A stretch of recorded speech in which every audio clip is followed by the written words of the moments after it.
Hello मेरे प्यारे छात्रों। नमस्कार, कैसे हो आप लोग। आशा करता हूं कि आप लोग बहुत ही अच्छे से होंगे।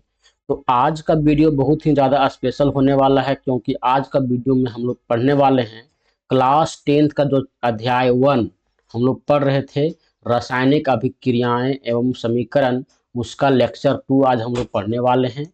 तो लेक्चर 2 को अच्छे से पढ़ेंगे और इसमें क्या क्या दिया हुआ है को समझेंगे। तो लेक्चर 2 वीडियो में हमारा जो टॉपिक दिया हुआ है ये है रासायनिक अभिक्रियाओं के प्रकार।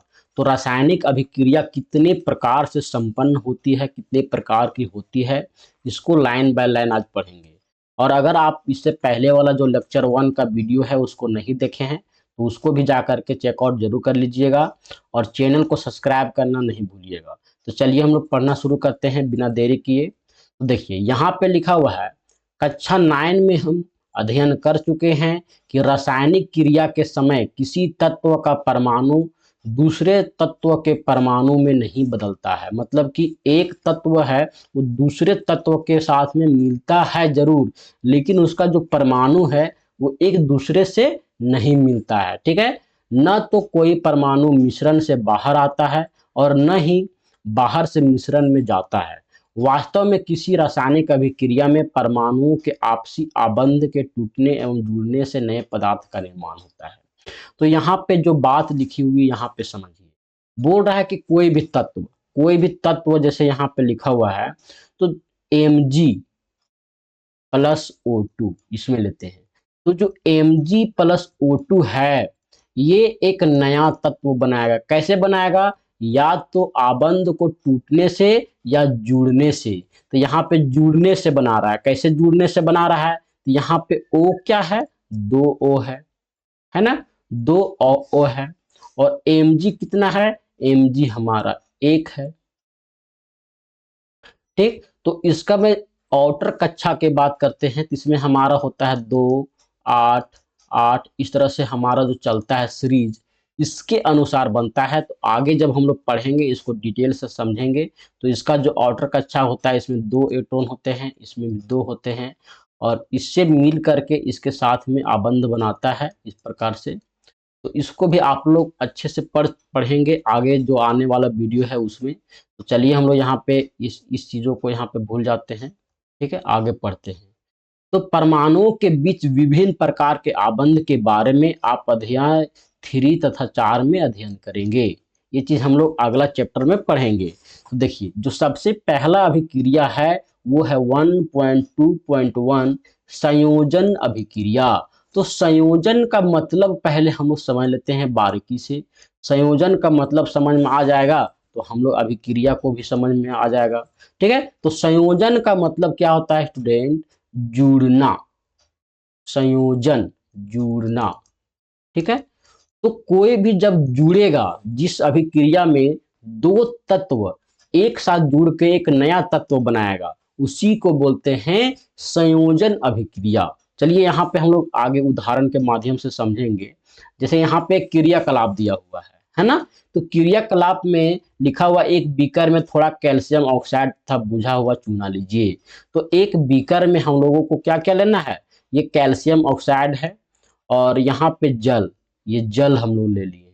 ठीक है, कैल्शियम ऑक्साइड को हम लोग बुझा हुआ लेंगे क्योंकि जल में डालने के साथ ही कैल्शियम जो है वो ऑक्साइड फॉर्म में चला जाता है। ठीक है, ऑक्सीजन के साथ में अभिक्रिया करके क्या होगा, क्योंकि जल में ऑक्सीजन के अणु उपस्थित होते हैं इसलिए वो ऑक्साइड फॉर्म में होता है। इसे धीरे धीरे मिलाइए। इसको क्या करना है? धीरे धीरे मिलाना है, सेक करना है। अब बीकर को स्पर्श कीजिए जैसा चित्र 1.3 में दिखाया गया है। इस चित्र का बारे में बोल रहा है। क्या इसके तापमान में कोई परिवर्तन हुआ है? तो जरूर ये तापमान में परिवर्तन हो जाएगा और ये क्या हो जाएगा स्टूडेंट? ये हमारा गर्म हो जाएगा। आपको गर्म महसूस होगा बीकर को छूने के बाद में। तो इस क्रियाकलाप को अपने घर पर भी कर सकते हैं, चूना जरूर आपके घर में होगा। तो ये हमारा है। कैल्शियम ऑक्साइड जल के साथ तीव्रता से अभिक्रिया करके बुझे हुए चूने कैल्शियम हाइड्रोक्साइड का निर्माण करके अधिक मात्रा में ऊष्मा उत्पन्न करती है। ठीक है, अब यहाँ पे देखिए कैल्शियम ऑक्साइड का अभिक्रिया कैसे हो रहा है। तो यहाँ पे हम लोग समझेंगे जो समीकरण के माध्यम से, जो समीकरण लिखने के बारे में हम लोग लेक्चर 1 में पढ़ चुके हैं। तो कैल्शियम ऑक्साइड को हम लोग क्या लिखेंगे, CaO। ठीक है, कैल्शियम का होता है C, ऑक्साइड का होता है O। तो कैल्शियम ऑक्साइड यहाँ पे हो गया। एस इसलिए लिखे क्योंकि कैल्शियम ऑक्साइड हमारा सॉलिड फॉर्म में है। उसके बाद प्लस में है। उसके बाद H2O, H2O में हम लोग मिला करके क्या कर रहे हैं, सेक कर रहे हैं, उसको हिला रहे हैं धीरे धीरे। ठीक है, उसके फलस्वरूप हमारा क्या बन रहा है, तो कैल्शियम हाइड्रोक्साइड बन रहा है, CaOH2, जो कि एक्वस फॉर्म में है। एक्वस फॉर्म में का मतलब हो गया ये विलियन के फॉर्म में है, विलियन के फॉर्म में है। और प्लस में ऊष्मा निकल रहा है। ऊष्मा मतलब कि ये गर्म महसूस होगा आपको छूने के बाद में। तो बुझा हुआ चूना यहाँ पे निर्माण हो गया, और बुझा हुआ चूना का जो सूत्र होता है CaOH2, ये हमारा होता है बुझा हुआ चूना का सूत्र। और ये 1 नंबर का क्वेश्चन में आप लोगों से पूछ सकता है, इसलिए इसको भी नोट कर लीजिएगा। इस अभिक्रिया में कैल्शियम हाइड्रोक्साइड, इस अभिक्रिया में कैल्शियम ऑक्साइड तथा जल मिलकर एकल उत्पाद कैल्शियम हाइड्रोक्साइड बनाते हैं। ठीक है, तो यहाँ पे कहने का मतलब है कि दो तत्व, एक तत्व हमारा कैल्शियम ऑक्साइड है और दूसरा तत्व हमारा जल है, और दोनों मिला करके एक ही तत्व मिला बन रहा है। ठीक है, ये ऊष्मा तो उत्पन्न होता है, ये हमारा रासायनिक अभिक्रिया का लक्षण ही हम लोग भौतिक लक्षण में पढ़े थे, तो इसका कोई लेना देना नहीं है। तो दो तत्व मिला करके यहाँ पे जुड़ रहा है। क्या हो रहा है स्टूडेंट, जुड़ रहा है। हम लोग पढ़ क्या रहे हैं, तो संयोजन अभिक्रिया पढ़ रहे हैं, मतलब जुड़ना। तो यहाँ पे क्या हो रहा है, दो तत्व जुड़ करके एक नया तत्व बना रहे हैं, जिसका नाम है कैल्शियम हाइड्रोक्साइड। अच्छे से समझ में आ गया होगा संयोजन अभिक्रिया। अगर आ गया तो कमेंट बॉक्स में यस लिख दीजिएगा। तो मतलब कि यहाँ पे दो तत्व मिल करके एक नया तत्व बनाया है कैल्शियम हाइड्रोक्साइड। ऐसी अभिक्रिया जिसमें दो या दो से अधिक अभिकारक, अभिकारक किसको बोलते हैं, जो अभिक्रिया में भाग लेता है। और उत्पाद किसको कहते हैं, जो अभिक्रिया के फल स्वरूप जो हम लोगों को फल के रूप में प्राप्त होता है, जो मिलता है, उसी को हम लोग उत्पाद बोलते हैं। तो दो या दो से अधिक अभिकारक मिलकर एकल उत्पाद का निर्माण करते हैं, उसे संयोजन अभिक्रिया कहते हैं। तो आप लोग यहाँ से यहाँ तक कॉपी में नोट कर लीजिएगा। ठीक है, ये पॉइंट आप लोगों को यहाँ पे अच्छे से समझ में आ गया होगा। उसके बाद देखिए आगे, क्या आप जानते हैं ऊपर की अभिक्रिया में निर्मित बुझे हुए चूने के विलयन का उपयोग दीवारों की सफेदी करने के लिए किया जाता है। तो दीवार में आप लोग, आज से कुछ समय पहले, कुछ सालों के पहले की बात है कि आज हम लोग क्या करवाते हैं, अपने दीवार में पुट्टी करवाते हैं, डिस्टेम्पर लगाते हैं, पेंट लगाते हैं। लेकिन पहले के जमाने में चूने को ही पानी के साथ में अभिक्रिया करा करके कैल्शियम हाइड्रोक्साइड का लेप लगाया जाता था दीवार में, और दीवार का लाइफ बढ़ाया जाता था। ठीक है, आप अपने पापा से या दादा दादी से भी पूछ सकते हैं, क्योंकि वो लोग ये सब करते थे। कैल्शियम हाइड्रोक्साइड वायु में उपस्थित कार्बन डाइऑक्साइड के साथ धीमी गति से अभिक्रिया करके दीवारों पर कैल्शियम कार्बोनेट की एक पतली परत बना देता है। सफेदी करने के 2-3 दिन बाद कैल्शियम कार्बोनेट का निर्माण होता है, और इससे दीवार पर चमक आ जाती है। रोचक बात यह है कि संगमरमर का रासायनिक सूत्र भी CaCO3 ही है। मतलब कैल्शियम कार्बोनेट का ये बना हुआ है। हमारा जो संगमरमर का जो बना होता है, संगमरमर कैसे बनता है, तो CaCO3, कैल्शियम कार्बोनेट। ठीक है, और कैल्शियम कार्बोनेट कैसे बनता है, तो उसमें बुझा हुआ चूना, क्या किया जाता है, बुझा हुआ चूना कैल्शियम हाइड्रोक्साइड में CO2, कार्बन डाइऑक्साइड, इसको क्या बोलते हैं, CO2 को कार्बन डाइऑक्साइड, इसके साथ में विक्रिया करने के बाद में कैल्शियम कार्बोनेट प्राप्त होता है। और जल के अणु जो अब हमारा जो यहाँ पे कैल्शियम हाइड्रोक्साइड में H2O के साथ में अभिक्रिया हुआ था, कहाँ पे हुआ था, तो चलिए थोड़ा सा ऊपर चलते, देखिए यहाँ पे जो यहाँ पे जो जल के अणु के साथ में जो अभिक्रिया हुआ था, ये फिर से क्या होता है, वापस हम लोगों को बाहर निकल जाता है, प्राप्त हो जाता है और कैल्शियम कार्बोनेट का निर्माण हो जाता है। कैसे? तो CO2 गैस को मिलाने से, अभिक्रिया करवाने से।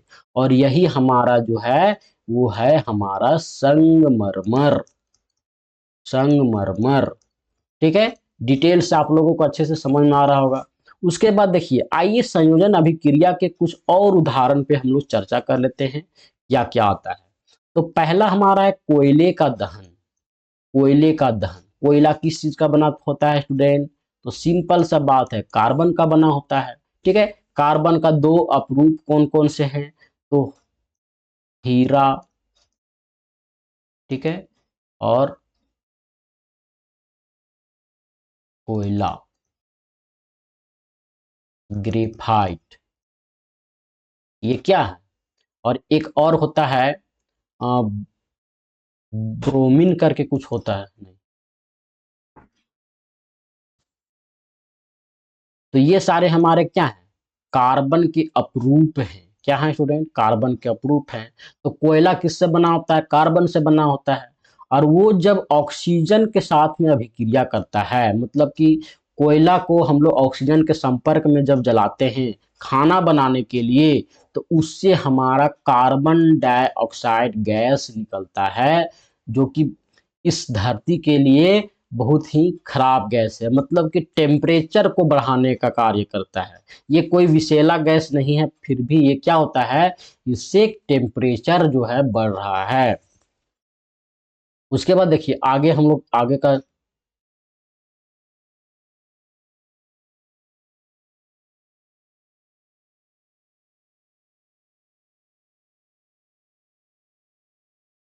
आगे दूसरा हमारा है H2, जो गैस के रूप में होता है, और O2 जो ऑक्सीजन भी गैस के रूप में होता है, से जल का निर्माण होता है।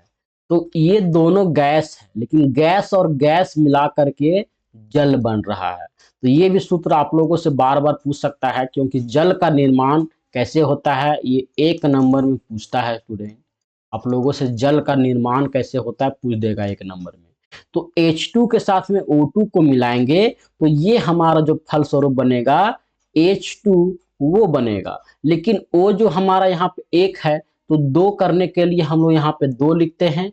और जब ये हाइड्रोजन हमारा 2 दूना 4 हो जाएगा, तो इसको भी 4 बनाने के लिए यहाँ पे 2 लिखते हैं। ये बैलेंस करने के लिए मैं पहले आप लोगों को सिखा चुका हूँ। तो इस प्रकार से 2H2 प्लस O2 और इक्वल टू में यहाँ पे 2H2O, ये हमारा जल है। हमारा जल ही जीवन है। सरल शब्दों में हम कह सकते हैं कि जब दो या दो से अधिक पदार्थ या तत्व यौगिक संयोग करके एकल उत्पाद का निर्माण करते हैं, ऐसी अभिक्रिया को ही संयोजन अभिक्रिया कहते हैं। क्रियाकलाप 1.4 में हमने यह देखा कि अधिक मात्रा में ऊष्मा उत्पन्न हुई है। इससे अभिक्रिया मिश्रण गर्म हो जाता है, जिस अभिक्रिया में उत्पाद के निर्माण के साथ साथ ऊष्मा भी निकलती है। अभी हम लोग चूना वाला में देखे हैं कि चूना जो कैल्शियम हाइड्रोक्साइड बनाए थे उसमें ऊष्मा का भी निर्माण हुआ था, ऊष्मा भी निकला था। तो उसको हम लोग क्या कहते हैं, ऊष्मा क्षेपी अभिक्रिया कहते हैं। ऐसी अभिक्रिया जिसमें उत्पाद के साथ साथ ऊष्मा भी उत्पन्न होती है, उसको हम लोग ऊष्मा क्षेपी अभिक्रिया कहते हैं। और ये भी हम लोगों से पूछ सकता है, ये भी इंपॉर्टेंट क्वेश्चन है, ठीक है। अब आगे हम लोग पढ़ते हैं स्टूडेंट, लाइन बाय लाइन पढ़ेंगे और अच्छे से समझेंगे। चलिए आगे पढ़ते हैं। देखिए ऊष्माक्षेपी अभिक्रिया का एक उदाहरण भी यहाँ पे दिया हुआ है, जिसको अच्छे से समझ लेते हैं। यहाँ पे लिखा हुआ पहला में प्राकृतिक गैस का दहन। प्राकृतिक गैस हमारा क्या होता है, CH4। इसको हम लोग क्या बोलते हैं, CH4। H क्या है, 4 है। मीथ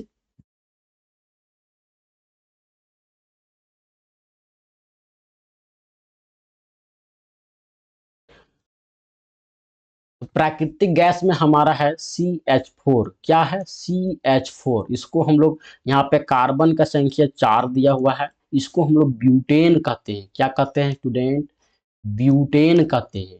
ये हमारा चौथा चैप्टर जो चौथा अध्याय है क्लास 10 का, इसमें हम लोग पढ़ेंगे अच्छे से ब्यूटेन, प्रोपेन, इथेन, मीथेन सारे कुछ को पढ़ेंगे, इसलिए आप लोग घबराइए नहीं। इसको हम लोग O2 के साथ में जब दहन करेंगे, प्राकृतिक गैस को जब ऑक्सीजन के साथ में दहन करेंगे तो हमारा कार्बन डाइऑक्साइड गैस निकलेगा और प्लस में हमारा जल के अणु प्राप्त होंगे और ऊर्जा का भी निर्माण होगा। तो यहाँ पे भी ऊर्जा का निर्माण हो रहा है, इसलिए इसको हम लोग ऊष्माक्षेपी कहते हैं, ऊष्माक्षेपी अभिक्रिया कहते हैं। क्या आप जानते हैं कि श्वसन एक ऊष्माक्षेपी अभिक्रिया है? तो यहाँ पे इसको नहीं पढ़ते हैं, आगे चलते हैं। कैसे है हमारा ऊष्मा, देखिए श्वसन, श्वसन यहाँ पे श्वसन का उदाहरण यहाँ पे दिया हुआ है। इस प्रकार से इसमें भी ऊर्जा का निर्माण होता है और इसी ऊर्जा से हमारा जो है शरीर में एनर्जी प्राप्त होता है, जिससे हम कार्य करने में सक्षम होते हैं। शाक सब्जी वनस्पति द्रव्य का विघटन होकर कंपोस्ट बनना भी ऊष्माक्षेपी अभिक्रिया का उदाहरण है। तो साग सब्जी जब विघटित हो जाता है, सड़ गल जाता है और मिट्टी में मिलता है, वहाँ पे भी ऊष्मा का निर्माण होता है, इसलिए उसको भी हम लोग ऊष्माक्षेपी का उदाहरण में ले सकते हैं। ये सारे हमारा ऊष्माक्षेपी अभिक्रिया के उदाहरण हैं। तो आप लोगों को मैं आज क्या क्या पढ़ाया हूँ? तो आज पढ़ाया हूँ संयोजन अभिक्रिया और ऊष्माक्षेपी अभिक्रिया, दो अभिक्रियाओं को पढ़ चुके हैं। चलिए इसी प्रकार से हम लोग जो दूसरा अभिक्रिया पढ़ने वाले हैं, इसका नाम है वियोजन अभिक्रिया या इसको अपघटन अभिक्रिया भी कहते हैं। तो इसको सबसे पहले समझ लेते हैं, इस वर्ड को समझ लेते हैं। तो इस वर्ड में जो वियोजन लिखा हुआ है, क्या लिखा हुआ है? वियोजन। इसका मतलब होता है टूटना, वियोजित होना, टूटना। तो टूटने का मतलब क्या हो गया कि एक तत्व है CaO, तो ये टूट करके दो अलग अलग तत्व बन गया, Ca अलग हो गया, वो अलग हो गया। तो इसी को हम लोग बोलते हैं वियोजन अभिक्रिया। जब एकल तत्व या एकल अभिकारक टूट करके दो अलग अलग उत्पाद का निर्माण करते हैं, इसी को हम लोग वियोजन अभिक्रिया कहते हैं। चलिए हम लोग आगे पढ़ते हैं। देखिए यहाँ पे एक यहाँ पे चित्र दिया हुआ है जिसमें वियोजन अभिक्रिया को समझाया गया है। चलिए क्रियाकलाप हमारा 1.5, इसमें देखिए क्या आपने ध्यान दिया कि फेरस सल्फेट क्रिस्टल के हरे रंग में परिवर्तित हुआ है? सल्फर के दहन से उत्पन्न उस अभिलाक्षणिक विशिष्ट गंध को भी आप सूंघ सकते हैं। ठीक है, इस अभिक्रिया को यहाँ से करना है, जैसे जैसे बोला जाएगा आप अपने लैब में इसको कर सकते हैं। ये हमारा है क्रियाकलाप 1.5। ठीक है, इसको कीजिएगा तो यही प्राप्त होगा। तो इसमें देखिए क्या क्या है, फेरस सल्फेट, इसके साथ में ऊष्मा के साथ में भी इसको अभिक्रिया किया गया है, तोड़ा गया है। तो तोड़ने के बाद Fe और O3 ये दो तत्व अलग हो गए हैं और सल्फर जो हमारा यहाँ पे दिख रहा है, ये SO2 एक अलग तत्व का निर्माण कर दिया है और एक SO3 अलग तत्व का निर्माण कर दिया है। तो ये फेरिक ऑक्साइड, कौन सा है? Ferric oxide. तो ये है फेरिक ऑक्साइड।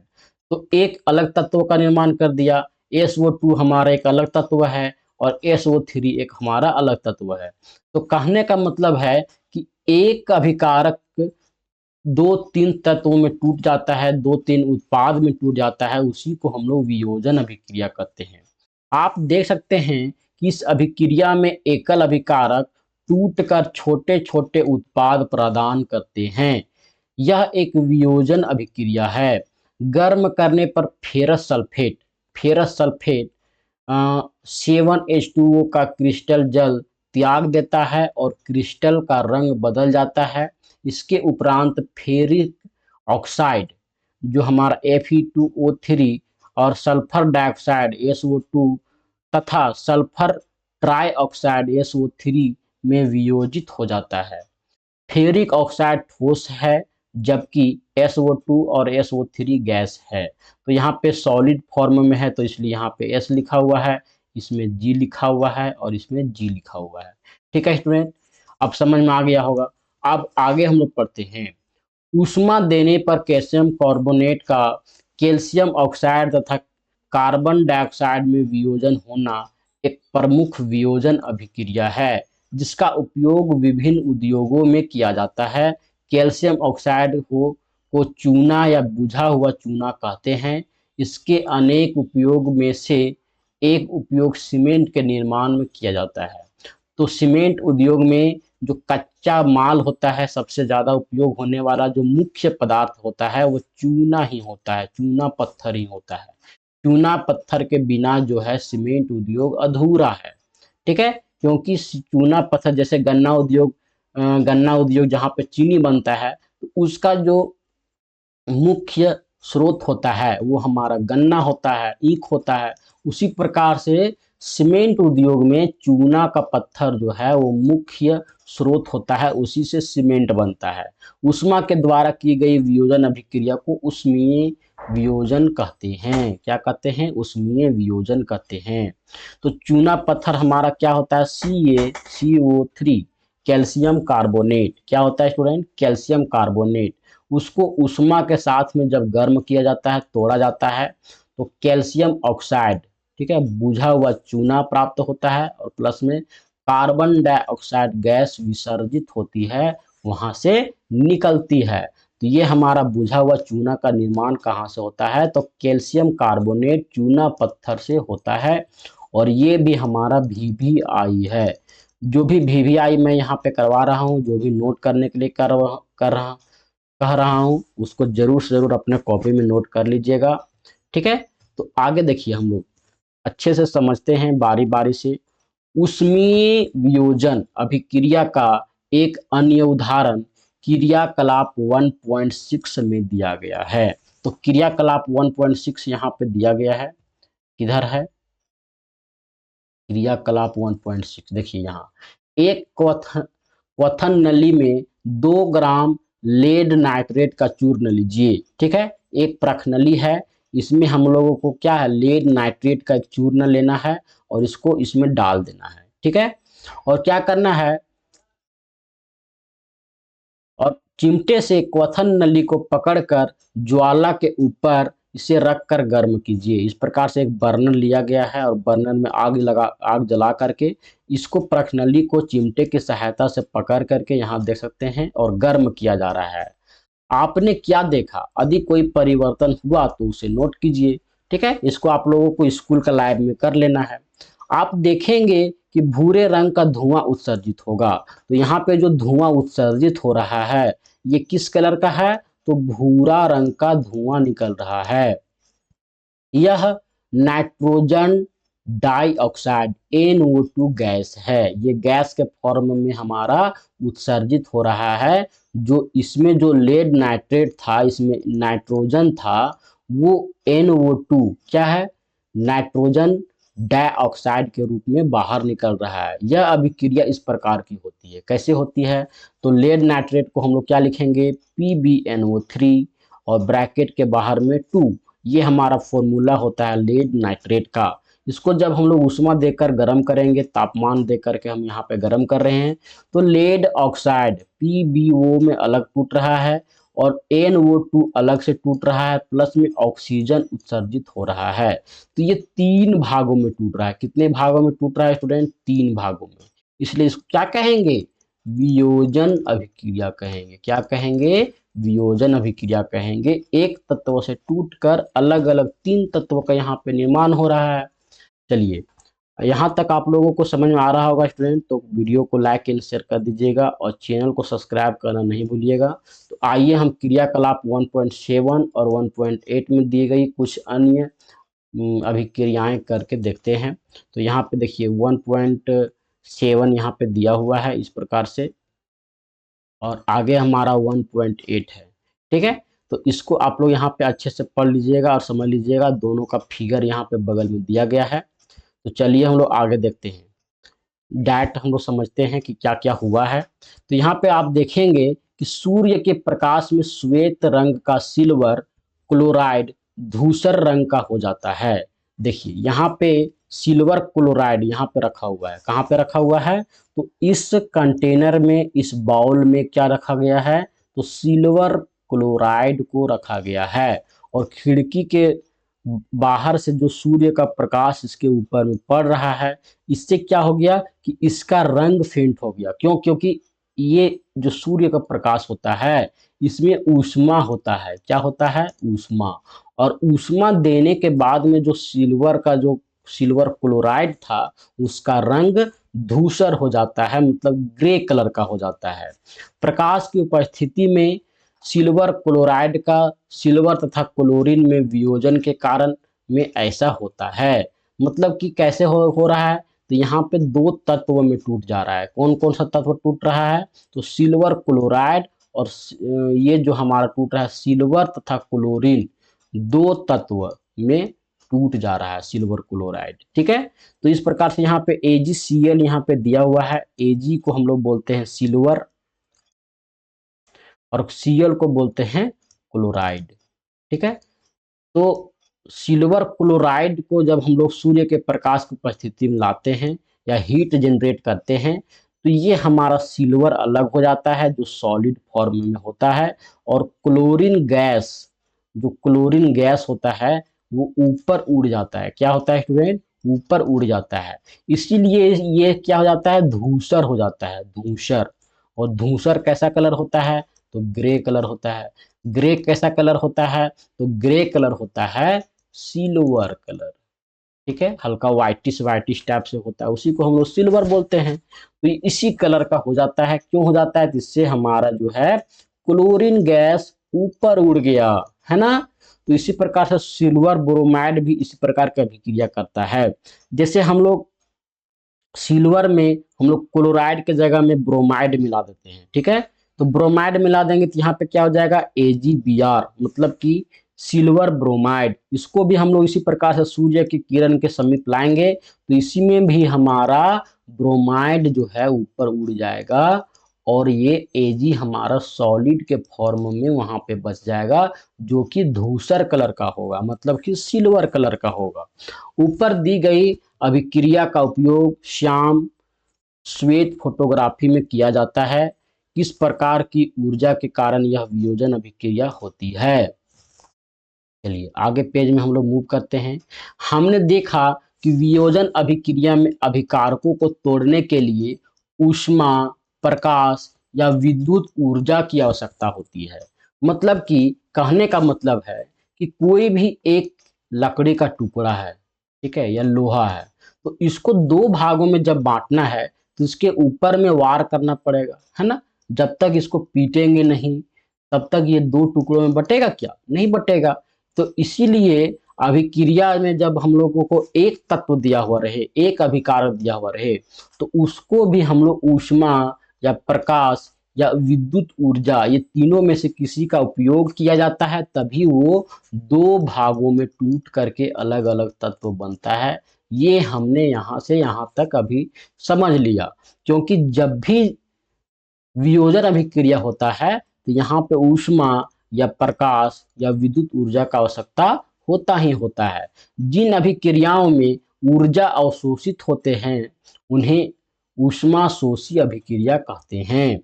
ठीक है, आगे देखिए, हम लोग निम्नलिखित क्रियाकलाप करें। यहाँ पे क्रियाकलाप करने के लिए बोल रहा है और यहाँ पे प्रश्न दिया हुआ है। किसी पदार्थ X के विलयन का उपयोग सफेदी करने के लिए किया जाता है, तो X विलयन का नाम बताइए। तो सफेदी करने के लिए मतलब कि दीवार पर व्हाइटनेस लाने के लिए किसका उपयोग किया जाता है? तो चूना का हो किया जाता है। किसका किया जाता है? बुझा हुआ चूना।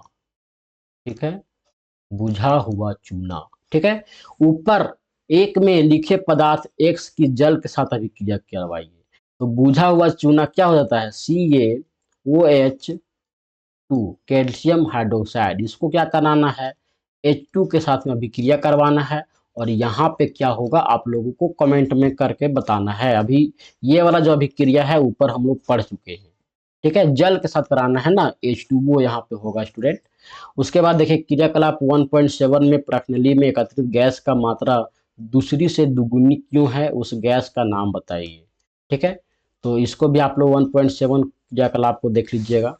उसके बाद जो तीसरा हमारा है विस्थापन अभिक्रिया। क्या है स्टूडेंट? विस्थापन अभिक्रिया। तो अभी तक हमने क्या क्या पढ़ा? तो इस वीडियो में हम लोग ने पढ़ा संयोजन अभिक्रिया, अभिक्रिया प्लस वियोजन अभिक्रिया, वियोजन अभिक्रिया। ठीक है, तो दो अभिक्रियाओं को बारीकी से हम पढ़ चुके हैं और अगला वीडियो जो हमारा लेक्चर 3 होने वाला है, इसमें हम लोग विस्थापन अभिक्रिया, द्विविस्थापन अभिक्रिया, इसको हम लोग पढ़ेंगे और इसके साथ में रेडॉक्स अभिक्रिया, ये बहुत ही ज़्यादा इम्पोर्टेंट होता है। अनॉक्सिसोस तो सारे कुछ को हम लोग आगे पढ़ेंगे। देखिए यहाँ पे ओरल में मैं बता देता हूँ। देखिए द्विविस्थापन अभिक्रिया है, उसके बाद उपचयन अपचयन है, उसके बाद रेडॉक्स अभिक्रिया है। सारे को हम लोग पढ़ेंगे और चैप्टर हमारा ख़त्म हो जाएगा। इसलिए आगे जो हमारा लेक्चर 3 होने वाला है उसमें ज़रूर से ज़रूर बने रहिएगा। तो आज का वीडियो यहीं पे हम लोग समाप्त करते हैं। तो आज के लिए इतना ही स्टूडेंट, धन्यवाद।